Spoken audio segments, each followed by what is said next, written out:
ओम शांति। 19 मार्च 2025 के बाप दादा के महावाक्य कहते हैं, मीठे बच्चे, तुम्हें इस पुरानी दुनिया, पुराने शरीर से जीते जी मरकर घर जाना है। इसलिए देह अभिमान छोड़ देही अभिमानी बनो। प्रश्न, अच्छे पुरुषार्थी बच्चों की निशानी क्या होगी? उत्तर, जो अच्छे पुरुषार्थी है वह सवेरे सवेरे उठकर देही अभिमानी रहने की प्रैक्टिस करेंगे। वह एक बाबा को याद करने का पुरुषार्थ करेंगे। उन्हें लक्ष्य रहता कि और कोई देहधारी याद ही ना आए। निरंतर बाबा और 84 के चक्र की याद रहे। यह भी अहो सौभाग्य कहेंगे। ओम शांति। अभी तुम बच्चे जीते जी मरे हुए हो। कैसे मरे हो? देह के अभिमान को छोड़ दिया तो बाकी रही आत्मा। शरीर तो खत्म हो जाता है, आत्मा नहीं मरती। बाबा कहते हैं, जीते जी अपने को आत्मा समझो और परमपिता परमात्मा के साथ योग लगाने से आत्मा पवित्र हो जाएगी। जब तक आत्मा बिल्कुल पवित्र नहीं बनी है तब तक पवित्र शरीर मिल ना सके।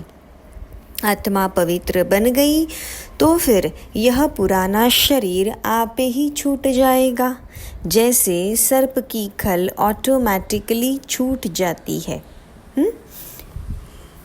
उनसे ममत्व मिट जाता है। वह जानता है कि हमको नई खल मिलती है, पुरानी उतर जाएगी।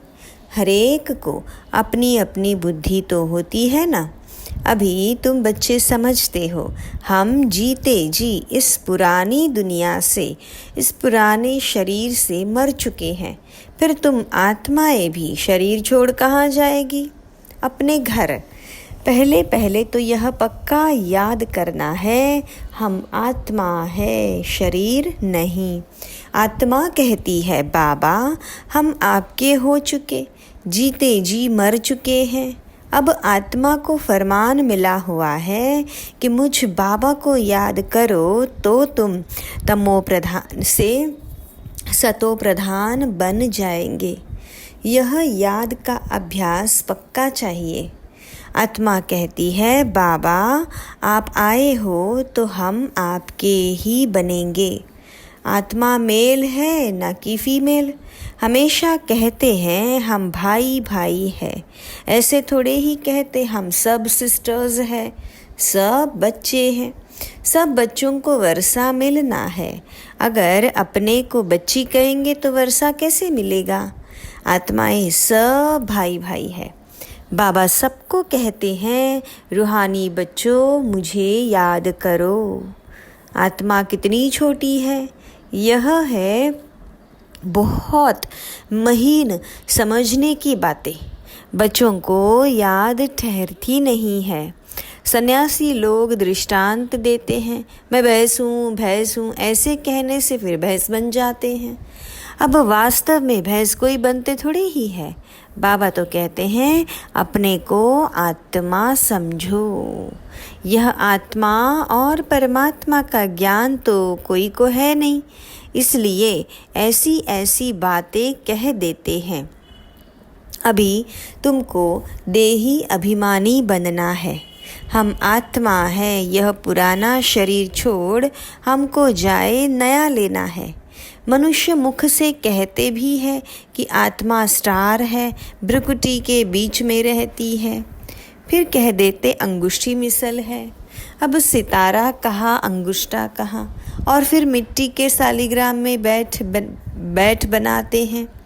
इतनी बड़ी आत्मा तो हो नहीं सकती। मनुष्य देह अभिमानी है ना, तो बनाते भी मोटे रूप में है। यह तो बड़ी सूक्ष्म महीनता की बातें हैं। भक्ति भी मनुष्य एकांत में कोठी में बैठ करते हैं। तुमको तो गृहस्थ व्यवहार में, धंधे आदि में रहते हुए भी बुद्धि में यह पक्का करना है, हम आत्मा है। बाबा कहते हैं मैं तुम्हारा बाप भी इतनी छोटी बिंदी हूँ। ऐसे नहीं कि मैं बड़ा हूँ, मेरे में सारा ज्ञान है। आत्मा और परमात्मा दोनों एक जैसे ही है, सिर्फ उनको सुप्रीम कहा जाता है। यह ड्रामा में नूंद है। बाबा कहते हैं मैं तो अमर हूँ, मैं अमर ना होता तो तुमको पावन कैसे बनाऊँ, तुमको स्वीट चिल्ड्रन कैसे कहूँ। आत्मा ही सब कुछ करती है। बाबा आकर देही अभिमानी बनाते हैं, इसमें ही मेहनत है। बाबा कहते हैं मुझे याद करो और कोई को याद ना करो। योगी तो दुनिया में बहुत है। कन्या की सगाई होती है तो फिर पति के साथ योग लग जाता है ना। पहले थोड़े ही था, पति को देखा फिर उनकी याद में रहती है। अब बाबा कहते हैं माँ में कम याद करो। ये बहुत अच्छी प्रैक्टिस चाहिए। जो अच्छे पुरुषार्थी बच्चे हैं वह सवेरे सवेरे उठकर देही अभिमानी रहने की प्रैक्टिस करेंगे। भक्ति भी सवेरे करते हैं ना, अपने अपने इष्ट देव को याद करते हैं। हनुमान की भी कितनी पूजा करते हैं, लेकिन जानते कुछ भी नहीं।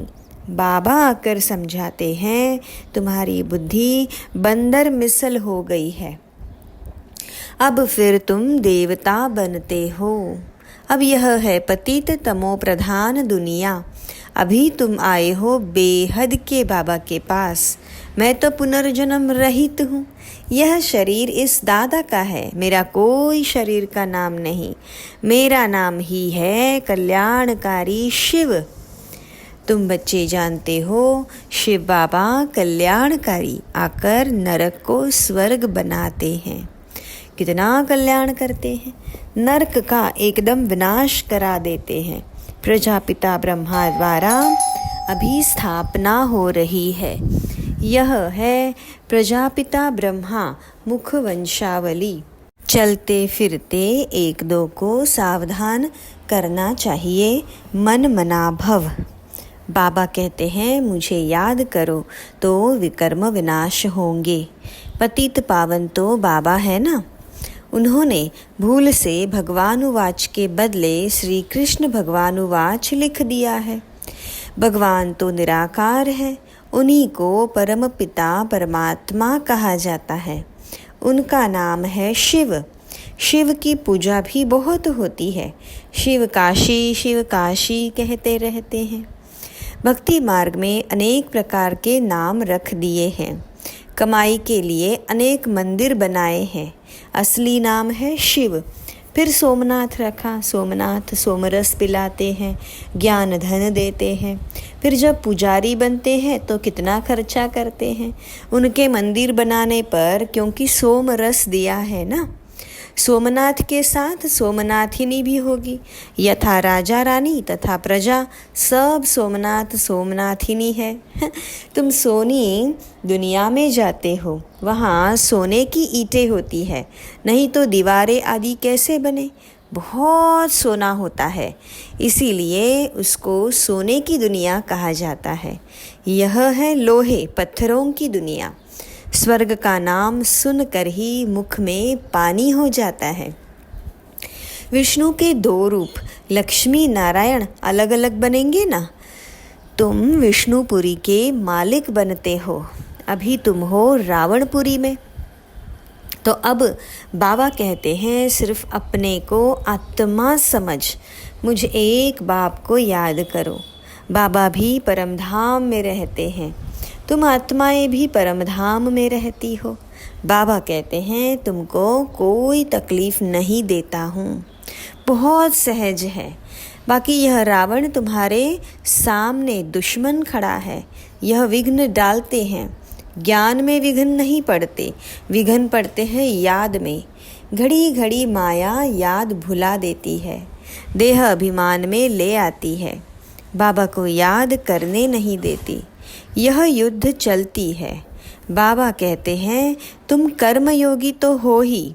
अच्छा, दिन में याद नहीं कर सकते हो तो रात को याद करो।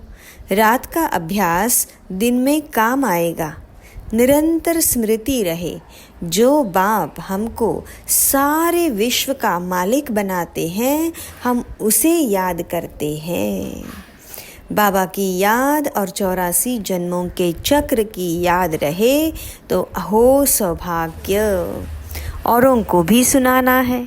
बहनों और भाइयों, अब कलयुग पूरा हो, सतयुग आता है। बाबा आए हैं सतयुग के लिए, राजयोग सिखला रहे हैं। कलयुग के बाद सतयुग आना ही है। एक बाप के सिवाय और कोई को याद नहीं करना है। वानप्रस्थी जो होते हैं वह सन्यासियों का जय संग करते हैं। वानप्रस्थ वहाँ वाणी का काम नहीं है। आत्मा शांत रहती है, लीन तो हो नहीं सकती।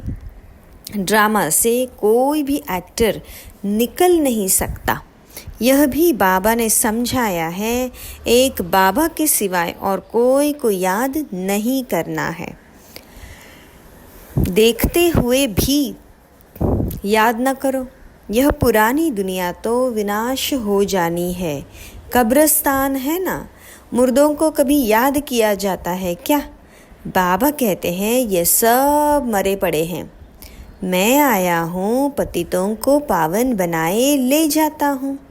यहाँ यह सब कुछ ख़त्म हो जाएगा। हाँ, आजकल बॉम्ब्स आदि जो भी बनाते हैं बहुत तीखे तीखे बनाते रहते हैं। कहते हैं यहाँ बैठे जिस पर छोड़ेंगे उस पर ही गिरेंगे। यह नूंद है, फिर से विनाश होना है। भगवान आते हैं, नई दुनिया के लिए राजयोग सिखला रहे हैं। यह महाभारत लड़ाई है जो शास्त्रों में गाई हुई है। बरोबर भगवान आए हैं स्थापना और विनाश करने। चित्र भी क्लियर है। तुम साक्षात्कार भी कर रहे हो कि हम यह जाकर बनेंगे। यहाँ की यह पढ़ाई खत्म हो जाएगी। वहाँ तो बैरिस्टर डॉक्टर आदि की दरकार नहीं होती। तुम तो यहाँ का वर्षा ले जाते हो, हुनर भी सब यहाँ से ले जाएंगे। मकान आदि बनाने वाले फर्स्ट क्लास होंगे तो वहाँ भी बनाएंगे। बाजार आदि भी तो होगी ना, काम तो चलेगा।